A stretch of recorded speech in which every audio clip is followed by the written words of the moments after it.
So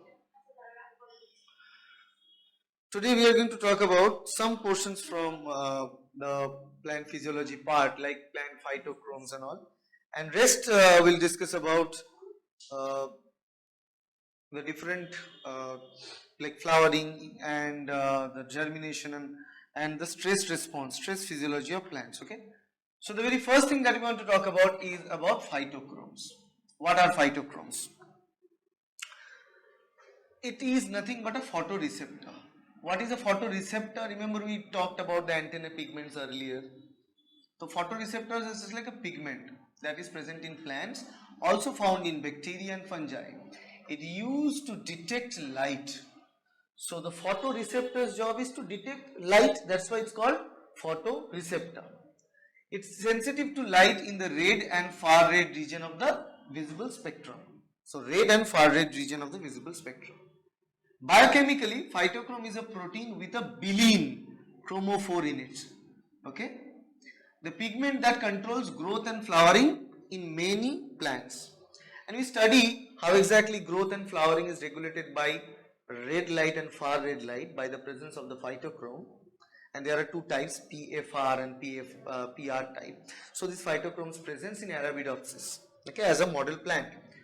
So two interconvertible forms are present to elicit different response. Okay, PR, PFR.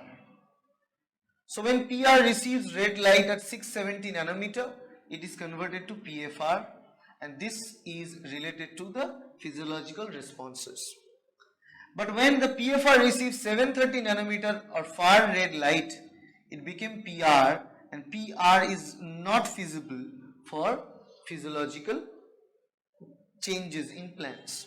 So PFR is needed for physiological changes or physiological activity in plants.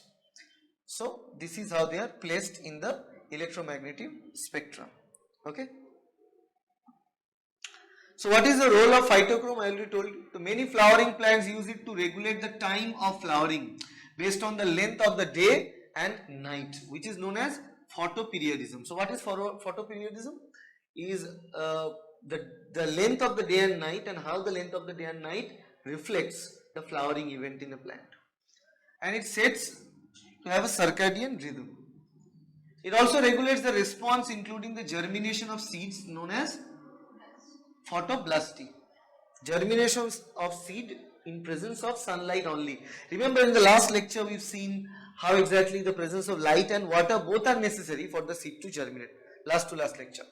Elongation of seedlings, size and shape, and number of leaves that are present. The synthesis of chlorophyll also depends on light, and the straightening of the epicotyl or hypocotyl hook of dicot seedling, all are controlled by the presence of phytochrome. It is found in the leaves of most of the plants. Now this is another picture explaining how exactly phytochromes behave and performs. So we have two forms, PFR, which is physiologically active form, then PR. But in case of flowering and regulation of flowering, both of these forms work little differently. So PR, when the sunlight they receives red light converted to PFR, builds up in the long day plants, produces florigen, florigen gets activated, flowering is on. For whom? Long day plants. And in the darkness, far red light is present, fast, and in the darkness what happens? PR builds up in the short day plant. And what happens? Florigen activated, flowering. So in case of short day plants, the darkness works slowly, converting PFR to R, and far red light converts PFR to R, and it causes flowering in the short day plants. While PFR causes flowering in the long day plant, where sunlight works, red light comes from the sunlight. Now the types of phytochrome, PR form. The phytochrome molecule is the photoreceptor of the red light responses, that is PR form. That's why PR for red. PR for red, PFR for far red. PR to FR, and PFR, as I told you, involved in the biological activity. Okay. The PR form absorbs at a peak of 666 nanometer, and it is formed, synthesized in the dark grown seedlings only. And PR absorbs red light, it is converted to PFR form. And once PR is converted to PFR, receiving the red light from the sun, now it causes all the biological activity to continue in a plant cell. Now about the PFR form, what is about PFR form? Absorbs at a peak of 730 nanometer, that was near 660, 650 nanometer, this is 730 nanometer. PFR form is the active form that initiates biological responses. When PFR absorbs far red light or in the dark condition, converted to PR form. PFR can also spontaneously revert to the PR form in the dark over time. That is also known as dark reversion. PFR is also susceptible to proteinases. Okay.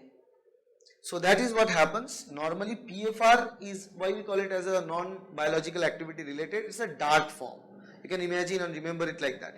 PR and PFR. PR, red light at R form, and that is converted to PFR, receiving red light. But while PR is present like that, the PR normally present in the dark form, in the dark condition, in the dark environment. And the PFR is also susceptible to the proteinases. It can be degraded by proteinases.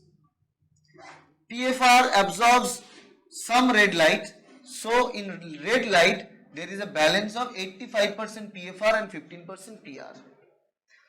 Okay. Now PR normally receives red light converted to PFR, but PFR can also receive red light. So in a condition where the light, well lit condition, where red light is present from the sunlight, we have a 85% form as PFR and 15% as PR. So in a red light condition, in a well lit condition, we have 85% PFR and 15% PR. PR absorbs very little far red light. So at far red light, remember, PR absorbs very little far red light. So at far red light, there is a balance of 97% PR and 3% PFR. So in red light condition, we have 85% PFR and 15% PR in a red light. It means daytime. In night time, in the far red light, what we have 97% PR, 3% PFR. And this is the conversion that is clearly stated. Okay. Quick response. কোনটা fur red light রাত্রে বেলার কথা যখন Sunlight নেই তখন red light আসছে না not among the visible light. So here again the PR among receiving red light at 660 nanometer converted to PFR. Okay, that is a quick conversion. And then in far red light 730 nanometer, in darkness PFR becomes PR, which is slow reversion. Okay. So remember one thing, so at night the level of PR increases, at daytime the level of PFR increases. Okay, because at daytime most of the physiological activity at its peak, at night time it slows down. Now what is the photoperiodism in plant?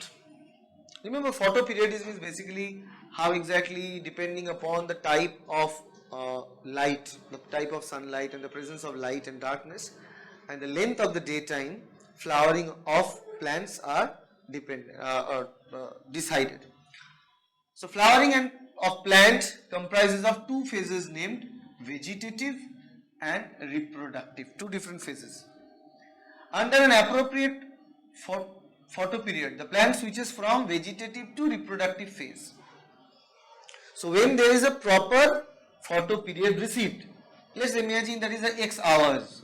Okay, so let's say for a plant Z, X hours needed for flowering. So when X hours of light is received, then vegetative phase, it's converted from vegetative to reproductive phase, responding to synthesis of flowering hormones and subsequent translocation to the buds, and then the flowering completes. The effect of daily duration of light hours and dark periods on the growth and development of plant, especially flowering, is called photoperiodism. So basically how exactly, depending upon the light hours and the growth and development of the plant, that is known as the photoperiodism. Okay.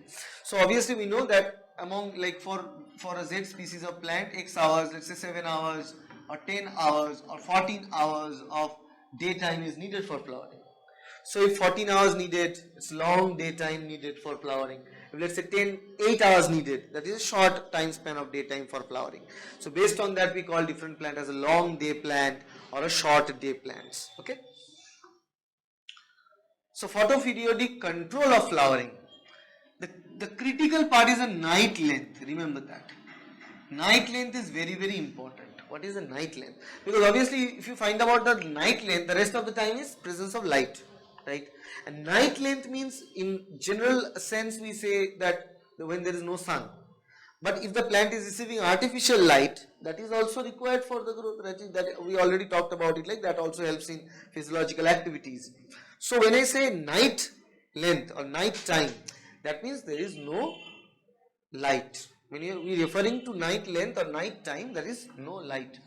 Flowering and other responses to photoperiod are actually controlled by night length, not by day length, that way.